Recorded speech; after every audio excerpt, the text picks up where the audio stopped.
1 in 3 women will experience a pelvic floor disorder. Now, this condition often causes great discomfort and embarrassment, keeping many women from participating in activities they enjoy.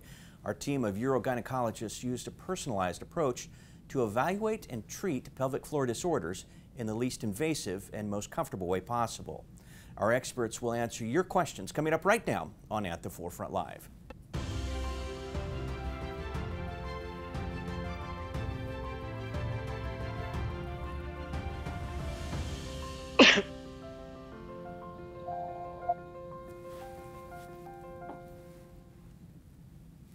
And we want to remind our viewers that today's program is not designed to take the place of a visit with your physician. And let's start off by having each one of you introduce yourselves and tell us a little bit about what you do here at UChicago Medicine. And Dr. Valaitis, I want to start with you. Hi, my name is Dr. Sandra Valaitis. I am a professor of OBGYN and a fellowship-trained, boarded urogynecologist, boarded in female pelvic medicine and reconstructive surgery. I also serve as a section chief of urogynecology at the University of Chicago, where I've been recently since 2005, and I'm also vice chair for faculty affairs in our department. Great. And Dr. Letko? Hi, I'm Juraj Letko.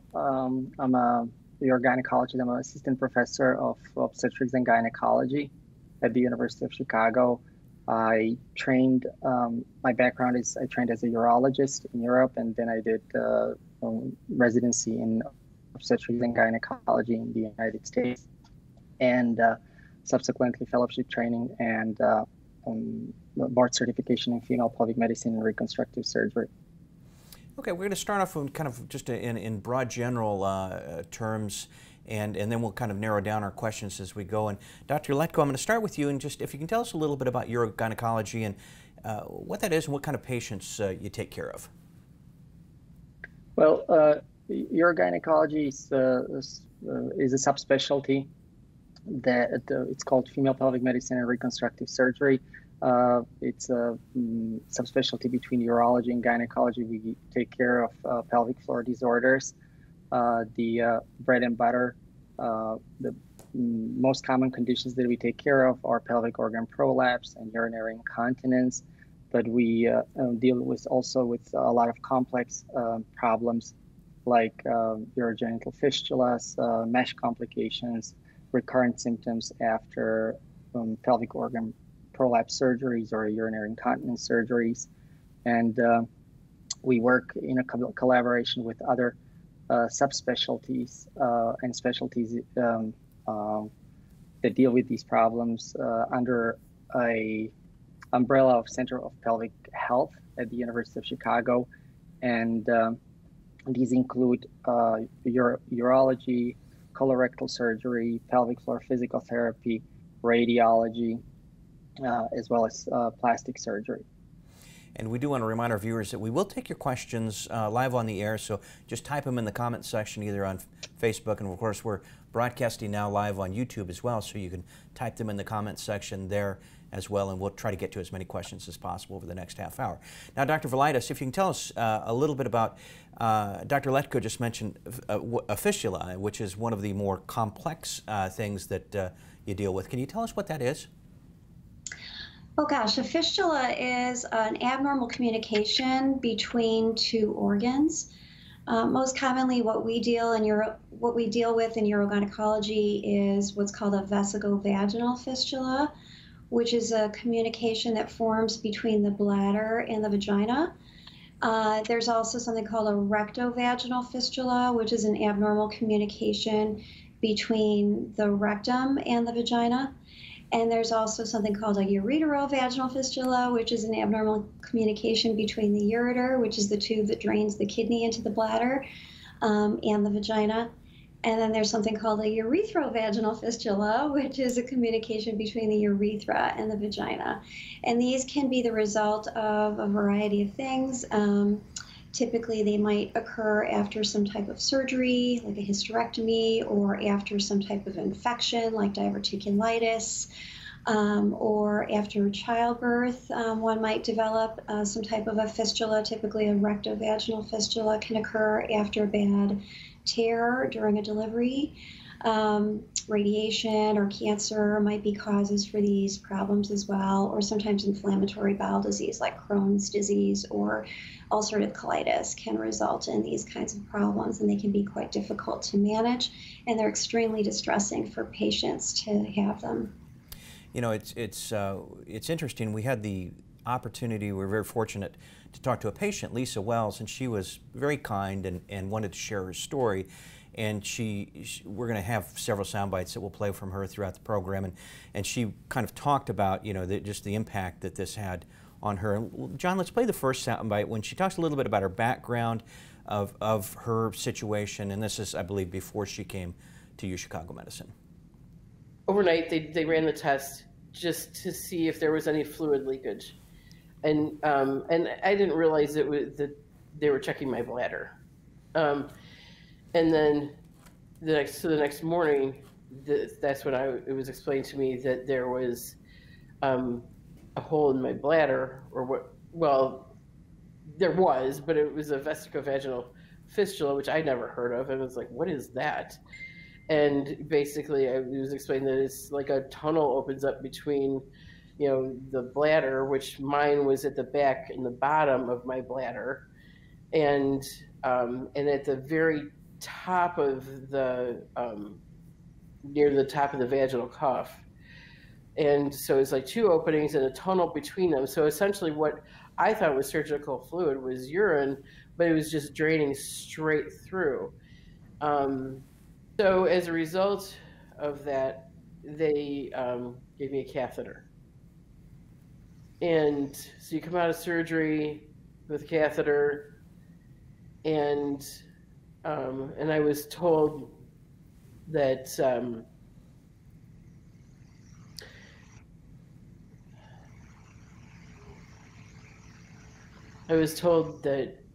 it could heal itself. So I spent the next month praying that it would heal, and it didn't. And you can see just how emotional of an experience that is for her, and you know, I certainly I can't imagine how difficult it would be to deal with that. And Dr. Letko, that's one of your patients. We have we will play the other sound bites where we have a happy ending to that story here in a few minutes. But Dr. Letko, can you tell us a little bit about just how do fistulas actually occur? We kind of know what they are now, but how do they happen? Well, the most common reason for development of fistula is actually currently in developed world surgery and gynecologic surgery, specifically hysterectomy and abdominal hysterectomies. But it can occur in, due to other reasons, like the prolonged labor, for example, cesarean section, in cancer patients, for example, due to radiation and poor healing. And so those are some of the common. But so how are they treated then? Well, there are, several ways. There's conservative treatment. There is some evidence that very small fistulas can be treated conservatively, and they can close on their own with temporary drainage. However, vast majority of fistulas actually have to be treated surgically, so it has to be resorted to surgery, unfortunately. And surgical options that exist for fistulas are either a vaginal approach or abdominal approach. So all of these surgeries are done in a minimally invasive fashion. So even when we have to do abdominal surgery, we do it laparoscopically or robotically, so through very small keyholes, which enhances the recovery of the patients and also the success rate. So Dr. Valaitis, you mentioned fistulas between the bowel and vagina. How are those treated? Is there a different, is that a different procedure or a different type of treatment? Yeah, it kind of depends on where the fistula is located. So often with childbirth, the fistula is related to a bad tear when the baby delivers, or possibly an episiotomy that breaks down. And there's then the communication that forms very low down on the vaginal wall between the rectum and the vagina. And those are often treated surgically. with just basically dissecting open that area and putting in some stitches to close both of the spaces and separate them so that they heal properly. Sometimes very small fistulas might be treated with something called a seton, which is like a little device that's placed in the hole that stimulates an inflammatory response and healing of that area to close. If the fistulas are higher and they're related to perhaps diverticulitis or radiation or some other more complicated cause, often we do need to work together with our colorectal surgery colleagues through our Center for Pelvic Health, like Dr. Letko mentioned earlier. And we do a more complicated surgical procedure that often involves some bowel surgery as well as closing the hole in the vagina. So what's the recovery like after a surgery like that? So, go ahead. Yeah. Go ahead. Generally, the patients go home either the same day of the surgery or the following day after surgery, and basically they can return to fairly normal activity. Unfortunately, for a period of time of about 10 to 14 days, depends on what kind of fistula it is. If we're dealing with urinary fistula into the vagina, usually they have to have a catheter for about 1 to 2 weeks, which is removed after it's confirmed that the fistula actually healed after this period of time. For rectal fistulas, generally there's just a specific special diet, low residual, that is sufficient, and there's no drainage actually very often needed.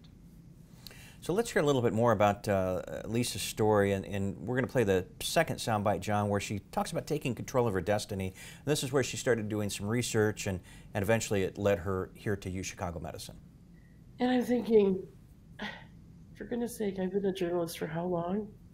Now I'm a copywriter, but I still have all of those research skills. Let's use them and find out who I need to go to. This time, I'm making the decision. My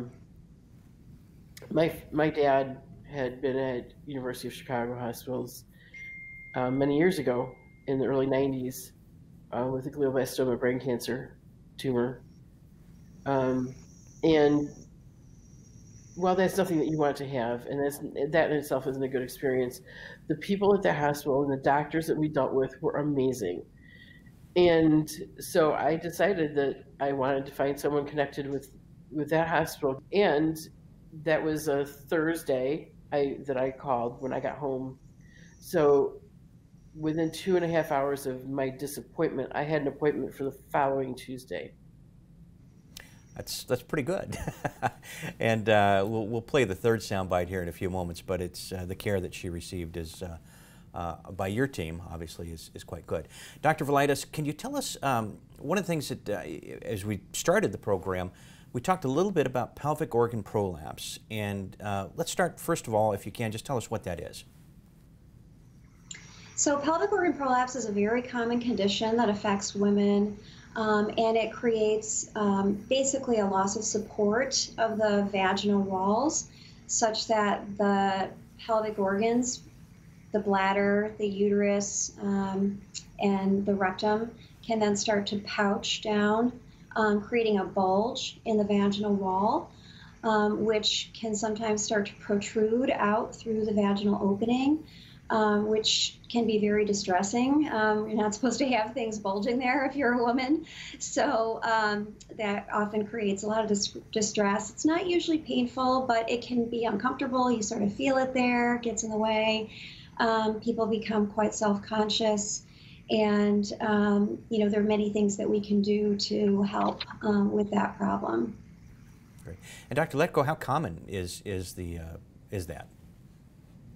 Well, actually, pelvic organ prolapse is a quite common thing. About 50% of adult women actually have certain degree of prolapse, up to actually about 1 centimeter to the opening of the vagina. So it is very common, and these women most of them are asymptomatic or have very mild symptoms. Usually women start to be more symptomatic and seek care once the prolapse reaches the vaginal opening or protrudes outside. So Dr. Valaitis, how does it actually develop though? You mentioned kind of what the precursors, but what actually happens to make that develop? Well, the most common denominator of this condition is childbirth. So we know that vaginal delivery in particular can increase the risk of a woman developing this problem in her lifetime. However, there are women who've never had children or any pregnancies who can develop prolapse as well. So there's other factors that probably play a role, including genetic predisposition to weak connective tissue. So there are some connective tissue disorders that can be inherited that might predispose somebody to developing prolapse. There's also things where patients actually participate in heavy lifting a lot. So they might have an occupation which requires them to do a lot of strenuous activity and heavy lifting. We know from epidemiologic research that nurses who do direct patient care have a much higher rate of prolapse as compared to their colleague nurses who do more office type work or administrative roles. So heavy lifting definitely plays a role. And then chronic cough might actually predispose someone to developing prolapse, chronic constipation. So basically any kind of condition that causes you to strain a lot and increase the intra-abdominal pressure inside your abdomen, that pushes a lot of pressure down on the pelvic organs and can then predispose somebody to prolapse. It is a little bit more common as you get older, probably some of the changes that occur with menopause and some loss of elasticity of the tissue with menopause might predispose somebody to getting it as well. So Dr. Letko, I know the question that a lot of people have at that point is there anything that can be done to actually prevent that from happening? Well, there are risk factors, many risk factors for developing these conditions, as Dr. Valaitis mentioned. Some of them, unfortunately, we cannot do anything about, like, for example, age, right? But the main prevention or the best prevention of these problems is basically maintaining a healthy lifestyle. So maintaining a healthy diet to prevent, for example, obesity, so to decrease the pressure that is put on the pelvic floor. It also, the healthy diet prevents constipation, for example, so chronic straining. Pelvic floor exercises can improve symptoms or maybe slow down the progress in patients with pelvic organ prolapse, but they can also benefit other conditions like overactive bladder, for example, or stress urinary incontinence. Also treatment, Dr. Valaitis mentioned chronic cough, for example, treatment of chronic conditions like asthma, emphysema, that constantly increases pressure on the pelvic floor, that helps to prevent these problems. So Dr. Valaitis, if you're at the point that you have this happening, what are some of the treatment options that are available? Right. So, behavioral modification, like Dr. Letko was alluding to, watching your diet, making sure you have constipations under control. Perhaps if you can modify some of your activities and not lift as many heavy things or get help lifting, that can be helpful. We refer many of our patients to pelvic floor physical therapy, and we just have fantastic colleagues in the physical therapy department at our institution who help us take care of these patients. They do a wonderful job at teaching women how to strengthen their pelvic floor, because doing so might help prevent the progression of the prolapse if it's not too severe. There is sometimes some come and go of these symptoms, so at some times the symptoms might be better and other times they might be worse. And so doing some conservative management of the problem might be very helpful for patients and may help them, prevent the need for surgery. But many times, if the prolapse becomes quite severe and it starts to protrude outside the vagina, there's other treatment options that we can offer, which include a pessary, which is like a special insert. It's usually round, ring-shaped insert with a little platform in it, almost like a diaphragm, that is placed into the vagina to support the pelvic walls and kind of lift things back into place. Or there's surgical options for managing it, and the surgical approaches vary depending on what the needs are for the patient and what other risk factors they may have, especially. So, Dr. Letko, does the uterus have to be removed during prolapse surgery? Not necessarily. Traditionally, I mean, the usual patient is in menopause or older reproductive age. So generally, traditionally, these surgeries are performed with or have been performed with removal of the uterus. But there is increasing evidence and research done that actually preservation of the uterus during the surgeries can result in comparable results. So this is definitely an option. So, Dr. Valaitis, another area that I think is of concern is urinary incontinence. Can you talk us through that a little bit? Sure. Well, how much time do you want me to spend? We've only got about 10 minutes left, so. Gosh, urinary incontinence is a super common problem. I think everybody has had some incontinence at some point in their lifetime. It gets to be a problem when it affects one's quality of life and it starts to interfere with your ability to do the things that you want to do. And so urinary incontinence is defined as really the uncontrollable loss of urine.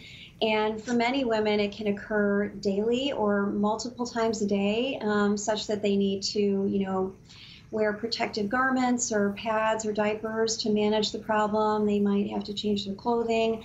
It interferes with their ability to work or be intimate with their partner. They feel a little bit more isolated. They don't want to leave the house. There are a lot of causes of incontinence. The most common types of incontinence that we see in our practice are overactive bladder, which is the type of incontinence that makes women run to the bathroom all the time. They feel like they can't get there fast enough, so they know where all the bathrooms are in their neighborhood or on the way to the store, and they frequently will feel like they can't make it to the bathroom on time before they start to leak urine. The other type of incontinence that we see very often in our practice is something called stress incontinence, which is a condition where a woman might leak when she coughs or sneezes or laughs or jumps or exercises. So often that leakage occurs in response to some sort of physical activity. And that can obviously interfere with your desire to work out or engage in certain activities. And that can result then in people not doing exercise and then gaining more weight. And we know that obesity can increase the risk of these problems as well. So it becomes kind of a snowball effect for some of these women. And luckily there are many treatment options for dealing with these problems. There's also some less common causes of incontinence, like overflow incontinence, which can occur when you don't empty your bladder completely.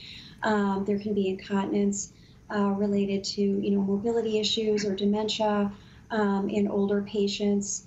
And so we often look to see what we feel like the underlying cause of the incontinence is when we see our patients to get a better sense of, what's causing the problem, how much bother it's causing them, and then what we might be able to do to address and treat the problem for them. So, Dr. Letko, how common is overactive bladder? It appears to be a fairly common issue. And what can people do? Well, it's very common, actually. About 17% of population, whether it's male or female, suffer from overactive bladder symptoms. The prevalence increases with age, and as many as 40% of women after the age of 75 suffer from these symptoms.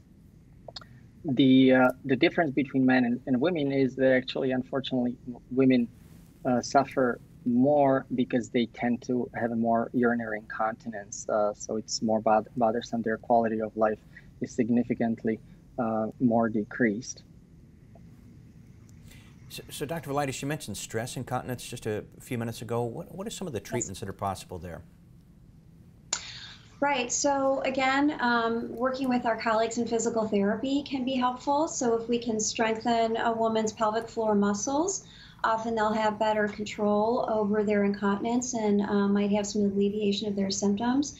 So we often will send patients to our pelvic floor physical therapists to work with them to help them understand how to use those muscles and go home with a home exercise program that they'll follow over the course of a couple of months to strengthen their pelvic floor and get better control over their bladder.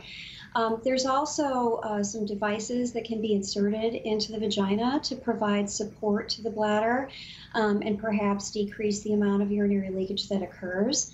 And these are things like a pessary, which we mentioned before, can be used for prolapse, and there's special pessaries designed specifically for incontinence that can be placed inside to support the bladder and prevent accidents. There's also other inserts that are developed that can be found at the grocery store in the on the aisle where pads and things can be found. There are inserts that go in the vagina to support the urethra and the bladder to help prevent accidents. And then there's some surgical procedures that can be done. Most commonly, the surgery that we do for stress incontinence is something called a mid-urethral sling, which is a very safe and highly effective procedure that involves placing a small, thin piece of synthetic mesh underneath the urethra.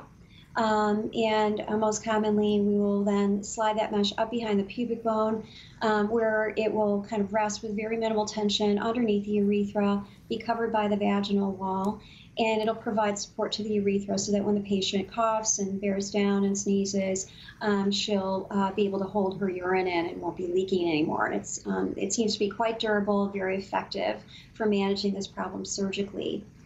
There's also something called a urethral bulking procedure, which is a procedure that we commonly do in the office, where we can inject, it's like a tissue filler, very much like collagen and synthetic fillers that are used for plastic surgery to enhance facial features. A similar type of product can be injected into the tissue adjacent to the urethra where it joins the bladder. And we do that by using a little camera inside the urethra to then inject this material under the tissue to provide some bulk there so that when women cough and sneeze, they're better able to hold their urine in. And that also works fairly well. Sometimes it doesn't last forever, and so it does need to often be repeated if it wears off over time. Oh, that's very interesting. So I did promise before we end the show, and we've got a couple of minutes left, I do want to play that third soundbite with Lisa because it kind of is the culmination of her story. And it basically she talks about how this has changed her life and just the level of care that she received from the physicians and caregivers here at UChicago Medicine. He called me at least twice, if not more than that. It was so reassuring. He didn't pass it off to somebody else, and he could have, and it would have been fine had he done that. But I mean, it just really said something to me about how much he cared about me as an individual and as a patient. That he took time out of his very busy schedule to call me and reassure me that we were going to have a date set, and everything was going to be fine. And I never had anyone do that. And I remember telling him, and I mean this, I mean every word, he saved my life. It wasn't a traditional life and death type of saving of my life, but he saved my life, gave me my life back. I really like that because, again, it kind of stresses the quality of life and how important this care is that your team does, and I think it's fantastic. A couple more quick questions to get to, then I'll let you go. And Dr. Letko, let's start with you on this one. Just talk about the strengths of the University of Chicago Urogynecology group, because obviously this is a really good team. Yeah, well, I guess what's set us apart, from other groups, that we have experience in taking care of really complex patients. And for this reason, there are other centers that send difficult and complex patients to our institution. And we're also, I mean, as a University of Chicago, we're involved with, in the education of students, medical students, residents, fellows. But we are very, as a group of and physicians and nurses, we're very involved, deeply involved in management of the patients and personally provide the continuity care. So, you know, we follow very thoroughly, and I think this is a little bit different compared to other places.